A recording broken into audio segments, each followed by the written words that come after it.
ಗುರುಭ್ಯೋ ನಮಃ.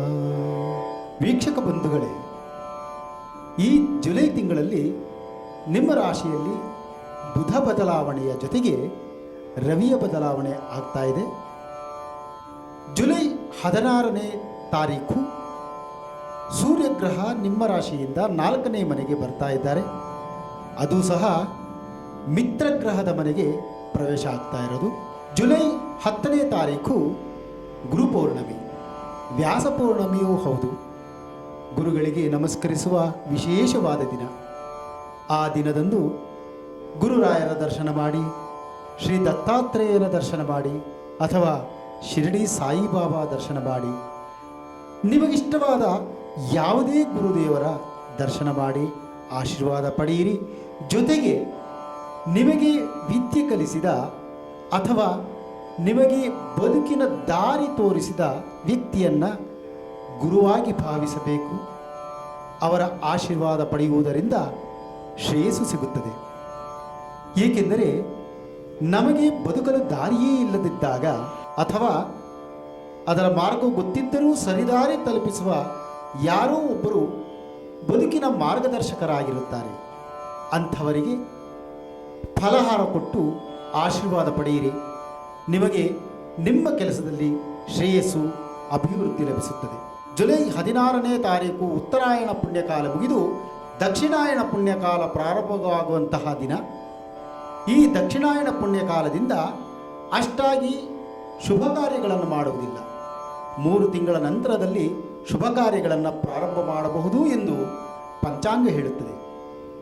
ಜುಲೈ ತಿಂಗಳ 24ನೇ ತಾರೀಕು ಅಮಾವಾಸ್ಯೆ, ಜ್ಯೋತಿರ್ಲಿಂಗ ಭೀಮೇಶ್ವರ ಸ್ವಾಮಿ ಪೂಜೆ ಹಮ್ಮಿಕೊಳ್ತಾರೆ ಎಲ್ಲರೂ.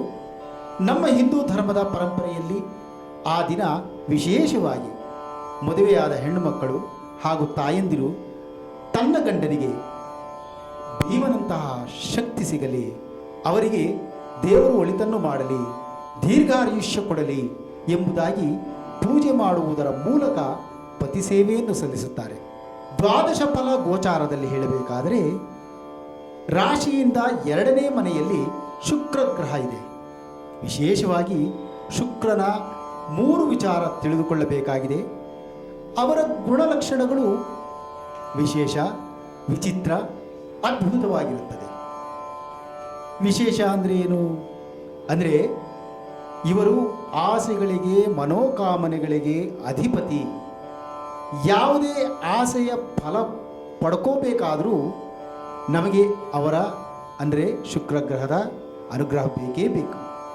ಇನ್ನು ಅವರ ವಿಚಿತ್ರ ಅನ್ನೋದಾದರೆ, ಅವರು ಒಳ್ಳೆಯ ಮನೆಯಲ್ಲಿ ಸಂಚಾರದಲ್ಲಿದ್ದರೆ ಶುಭ ಫಲ ಪ್ರಾಪ್ತಿಯಾಗುತ್ತದೆ, ಇಲ್ಲವಾದರೆ ಇಲ್ಲ.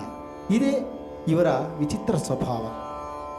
ಅದ್ಭುತವೇನೆಂದರೆ, ನಾವು ವಾಹನ ಪಡೆಯೋದಾಗಲಿ, ಮನೆಯನ್ನು ಕೊಳ್ಳೋದಾಗಲಿ, ವಿವಾಹವಾಗಲಿ, ಸಂತಾನವಾಗಲಿ, ಮನೆಯಲ್ಲಿ ಸಂತೋಷವಾಗಲಿ, ಎಲ್ಲವೂ ಶುಕ್ರಗ್ರಹದ ಅದ್ಭುತಗಳು. ಹಾಗಾದರೆ 2ನೇ ಮನೆಯಲ್ಲಿ ಶುಕ್ರ ಇರುವುದರಿಂದ ನಿಮಗೆ ಏನು ಫಲ ಸಿಗುತ್ತೆ ಅನ್ನೋದಾದರೆ, ಧನ ಸಂಪತ್ತು ವೃದ್ಧಿಯಾಗುತ್ತದೆ. ಸತಿಪತಿಗಳ ವೈಮನಸ್ಯದಿಂದ ದೂರವಾಗಿ ಕುಟುಂಬದಲ್ಲಿ ಸಂತೋಷ ಪ್ರಾಪ್ತಿಯಾಗುತ್ತದೆ. ಸುತ್ತಮುತ್ತಲಿನ ಜನರ ಬಾಂಧವ್ಯದಲ್ಲಿ ಸಂತೋಷದ ಛಾಯೆ ಮೂಡಿಬರುತ್ತದೆ. ನಿಮ್ಮ ಮಾತಿಗೆ ಎಲ್ಲೆಲ್ಲಿಯೂ ಒಂದು ರೀತಿ ಬೆಲೆ ಸಿಗುತ್ತದೆ. ಶುಕ್ರಗ್ರಹ ನಿಮಗೆ ಈ ತಿಂಗಳು ಪಾಸಿಟಿವ್ ಎನರ್ಜಿ ಇದ್ದು ಅನುಕೂಲಕರವಾಗಿರುತ್ತದೆ. ರಾಶಿಯಿಂದ 3 ಮತ್ತು 6ನೆಯ ಮನೆಯಲ್ಲಿ ಅಧಿಪತಿಯಾದಂತಹ ಬುಧ ಶತ್ರುವಿನ ಮನೆಯಲ್ಲಿ ಇರೋದರಿಂದ ವ್ಯಾಪಾರದಲ್ಲಿ ಅಡಚಣೆ, ಅಸಂತೃಪ್ತಿ, ಆದರೂ ಸಹ ಆರೋಗ್ಯದ ವಿಚಾರದಲ್ಲಿ ಚೇತರಿಕೆ ಕಂಡು ಪುಷ್ಟಿ ಕೊಡುವಂತರಾಗಿರುತ್ತಾರೆ. ರಾಶಿಯಿಂದ 5ನೇ ಮನೆಯ ಅಧಿಪತಿಯಾದಂತಹ ಸೂರ್ಯ 16ನೇ ತಾರೀಖಿನವರೆಗೆ ಧೈರ್ಯವನ್ನು ಕೊಡುತ್ತಾರೆ. ಅನಂತರದಲ್ಲಿ ಸುಖ ಸಮೃದ್ಧಿ ಪ್ರಾಪ್ತಿಯಾಗುತ್ತದೆ. ಸೂರ್ಯಗ್ರಹದಿಂದ ಯಾವುದೇ ಸಮಸ್ಯೆ ನಿಮಗಿರುವುದಿಲ್ಲ. ಶುಕ್ರ ಮತ್ತು ಸೂರ್ಯನ ಕೃಪಾ ಕಟಾಕ್ಷ ನಿಮ್ಮ ಮೇಲಿರುವುದರಿಂದ ಯಾವುದೇ ಕೊರತೆ ಇರುವುದಿಲ್ಲ. ಬುಧ ಗ್ರಹ ಒಂದು ಸ್ವಲ್ಪ ನಿಮಗೆ ತೊಂದರೆ ಇರಬಹುದು. ಮಹಾವಿಷ್ಣುವಿನ ಆರಾಧನೆ ಮಾಡಿ, ಎಲ್ಲವೂ ಸರಿ ಹೋಗುತ್ತದೆ. ಕುಜಗ್ರಹ ಪಂಚಮದಲ್ಲಿ ಇದ್ದಾರೆ. ನಿಮಗೆ ಶರೀರ ಬಲಿಷ್ಠವಾಗುತ್ತದೆ.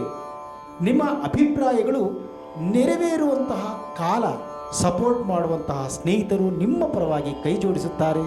ನಿಮಗೆ ಉತ್ತಮವಾದ ತಿಂಗಳು ಜುಲೈ ಮಾಸವಾಗಿದೆ. ನಿಮ್ಮಲ್ಲಿರುವ ಸೋಂಬೇರಿತನ ದೂರವಾಗಿ ಉತ್ತಮ ಲವಲವಿಕೆಯಿಂದ ಇರುತ್ತೀರಿ. ಶನಿಗ್ರಹದ ಸಾಡೆ ಸಾತಿ ಶುರುವಾಗಿದೆ. ಇದರಿಂದ ಯಾವುದೇ ಕೆಟ್ಟದ್ದು ಆಗುತ್ತೆ ಎಂಬುದಾಗಿ ಚಿಂತೆ ಪಡುವ ಹಾಗಿಲ್ಲ. ಭಾಗ್ಯಾಧಿಪತಿ ಹಾಗೂ ಅಷ್ಟಾಧಿಪತಿಯಾದಂತಹ ಗುರುಗ್ರಹ ತೃತೀಯದಲ್ಲಿದ್ದು ನಿಮಗೆ ಧೈರ್ಯವನ್ನು ಕೊಡುತ್ತಾರೆ. ನಷ್ಟ ಆಗದೆ ಇರುವ ರೀತಿಯಲ್ಲಿ ಅವರ ಕೃಪಾ ಕಟಾಕ್ಷವಿದೆ. ಅನಿರೀಕ್ಷಿತವಾಗಿ ಹಣದ ಹರಿವು ಕಾಣ್ತಾ ಇದೆ. ಸಾಲಬಾಧೆಯಿಂದ ಮುಕ್ತಿ ಹೊಂದುತ್ತೀರಿ. ಸ್ಥಾನಪಲ್ಲಟ ಆಗುವ ಸಾಧ್ಯತೆ ಇದೆ. ಜುಲೈ ಮಾಸ ನಿಮಗೆ ಉತ್ಕೃಷ್ಟಕರವಾಗಿದೆ ಅಂತ ಹೇಳ್ತಾ ನಮ್ಮ ಚಾನೆಲ್ಗೆ ಒಂದು ಲೈಕ್ ಕೊಡಿ, ಸಬ್ಸ್ಕ್ರೈಬ್ ಆಗಿ, ಶೇರ್ ಮಾಡಿ ಮತ್ತು ಕಾಮೆಂಟ್ ಮಾಡಿ. ನಮಸ್ಕಾರ.